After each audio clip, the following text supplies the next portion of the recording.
Hello everyone, कैसे हैं आप सभी। उम्मीद करता हूँ सभी घर पे सेफ रह होंगे और गवर्नमेंट की दी हुई गाइडलाइंस को फॉलो कर रहे होंगे। तो आज हम स्टार्ट करने वाले हैं क्लास 10th का chapter 1 balancing of chemical reaction. ठीक है बच्चों, तो जब भी आप बैलेंसिंग ऑफ केमिकल रिएक्शन की बात करते हैं तो पहला क्वेश्चन ये आता है कि हमें जरूरत ही क्यों है रिएक्शंस को बैलेंस करने की। ऐसी क्या वजह है कि हमें वो रिएक्शंस बैलेंस करनी है। ठीक है, तो जब भी आप किसी रिएक्शन को बैलेंस करते हैं बच्चों, जैसे कि मैंने भी कहा इस रिएक्शन के बारे में that the nitrogen reacts with hydrogen at 772 kelvin. बच्चों जस्ट ये एग्जांपल है हाइपोथेटिकल, मैं क्लियर कर दूं। ये एग्जांपल एक हाइपोथेटिकल एग्जांपल मैं ले रहा हूं समझाने के लिए। टू फॉर्म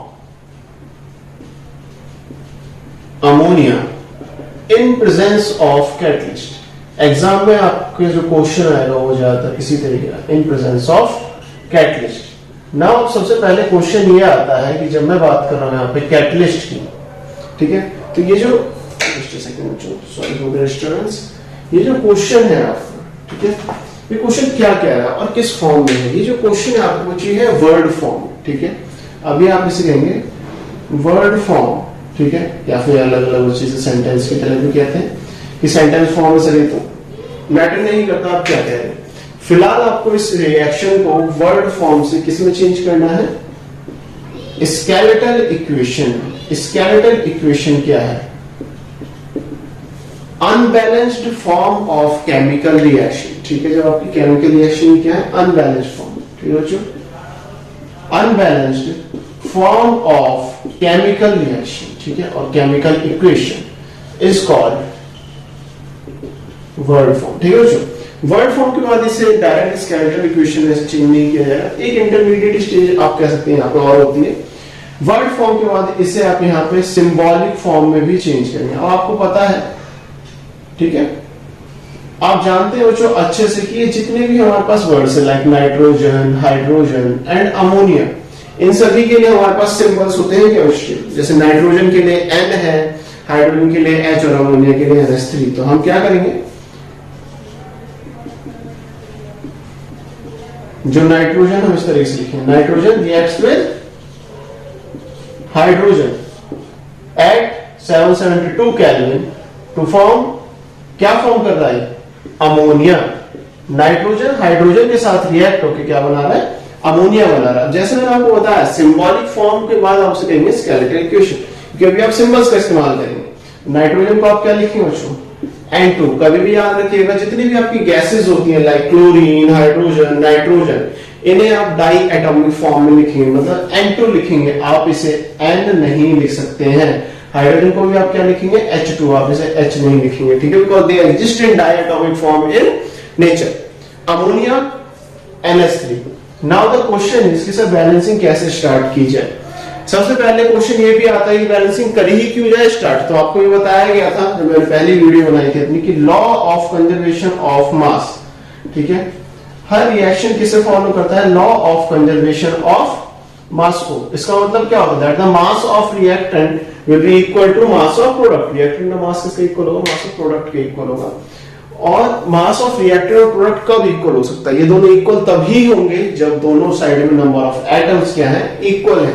जैसे कि अगर नाइट्रोजन इधर 2 है तो इधर भी कितने नाइट्रोजन होने चाहिए आपके, 2, ताकि दोनों का बैलेंस जो मास है वो बैलेंस रहे। ठीक है, यहां तक समझ में आ गया, हमने सिंबल्स यूज कर लिया। अब हमारे पास अगर मैं यहाँ पे रिएक्शन देखो क्या N2 plus H2 gives rise to NH3।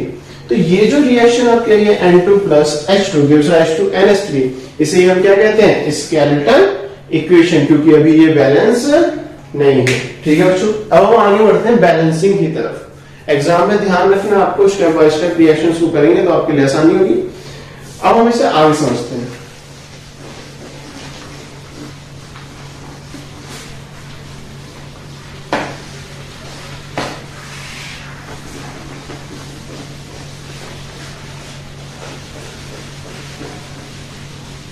Now here is the thing students, जो हमारे पास रिएक्शन थी वो क्या थी, N2 plus H2 forms NH3 which was a skeletal equation। ठीक है, मैंने अभी यहाँ पे टेम्परेचर नहीं लिखा, वो छोड़ दीजिए। जब आप स्टार्टिंग करते हैं रिएक्शन सीखने की, तो आपके एनसीईआरटी में सबसे बेस्ट मेथड आपको दिया गया है कि आप यहाँ पे बॉक्स बना लें इस तरीके से।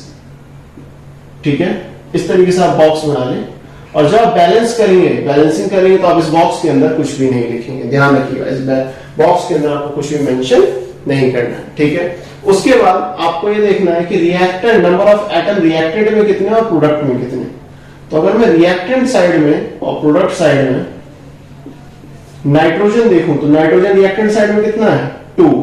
ठीक है, प्रोडक्ट साइड में नाइट्रोजन कितना 1। हाइड्रोजन कितना है यहाँ पे हमारे पास 1, सॉरी हाइड्रोजन कितना हमारे पास 2, और इधर कितना 3।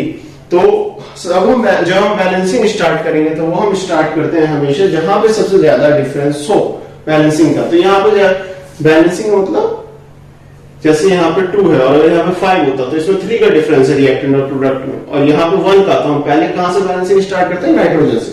बट इस केस में क्या है, दोनों में 1 का एक का ही डिफरेंस आ रहा है, जैसे 2 and 1 2 and 3।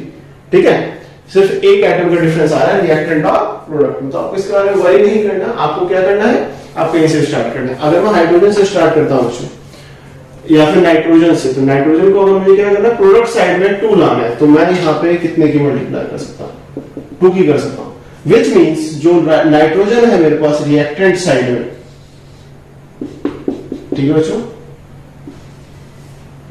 मैंने इन बॉक्सेस को थोड़ा डार्क कर दिया ताकि आपको याद रहे इस बॉक्स के अंदर कुछ नहीं लिखना है। ठीक है, जो आपके पास यहाँ पे नाइट्रोजन है रिएक्टेंट साइड में, वहां पे आपको, sorry my mistake, not reactant side, जो आपके पास नाइट्रोजन है प्रोडक्ट साइड में, क्योंकि डेफिशिएंसी किधर है प्रोडक्ट साइड में, उसके बॉक्स के बाहर आपको क्या मेंशन करना है 2।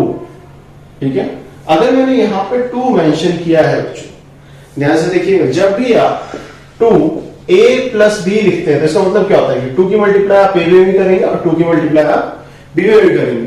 कुछ ऐसा ही कॉन्सेप्ट है यहाँ पे भी आपका। ठीक है, ये जो 2 है ये आपको नाइट्रोजन के लिए भी अप्लाई है होगा, और ये आपका हाइड्रोजन के लिए। विच मीन्स अगर आपको मैं हाइड्रोजन की बात करूं प्रोडक्ट साइड में, तो 2 की मल्टीप्लाई यहाँ पे भी हो गई, और यहाँ पे हाइड्रोजन कितना है आपके पास 6। ठीक है, अब मुझे दोबारा से बैलेंस किसे करना पड़ेगा, हाइड्रोजन को। तो जब मैं हाइड्रोजन को बैलेंस करना स्टार्ट करूंगा, मुझे पता है मुझे इस बॉक्स के अंदर कुछ भी ऐड नहीं करना है, तो मैं कहां लिखूंगा ये 3, मुझे यहाँ पे 6 करना है हाइड्रोजन को, तो 2 में कितनी मल्टीप्लाई करनी है आपको 6 लाने के लिए 3 की। ठीक है बच्चों, तो अब अगर आप ध्यान से देखें दोबारा से मैं इस रिएक्शन को लिख देता हूं यहाँ पे, N2 plus 3H2 gives rise to 2NH3।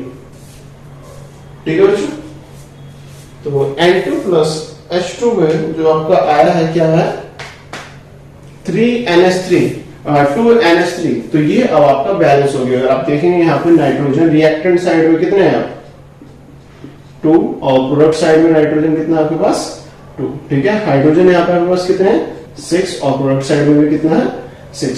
तो इसी तरीके से आपके दोनों रिएक्शंस जो रिएक्शन है वो बैलेंस हो चुकी है। आप देख रहे हैं जैसे ही नंबर ऑफ एटम्स बैलेंस हो गए, विच मींस दोनों साइड में नंबर ऑफ एटम्स बैलेंस होने के साथ साथ क्या बैलेंस हो गया इनका एटॉमिक मास भी बैलेंस हो गया। एंड वन मोर थिंग, तो ये नहीं कहेगा कि सर की राइटिंग समझ में नहीं आई। इट वाज जस्ट जो भी स्टूडेंट्स इसे समझें, कोई डाउट आता है, कुछ भी नहीं समझ में आता है, तो मैंने अपना कॉन्टेक्ट नंबर यहाँ पे मेंशन किया हुआ है, आप मुझे इस पर कॉल करके मुझसे डाउट पूछ सकते हैं। ठीक है, आज के लिए इतना ही बच्चों, बाकी अपनी क्लास में करते हैं। Thank you all, stay safe, stay home. Okay.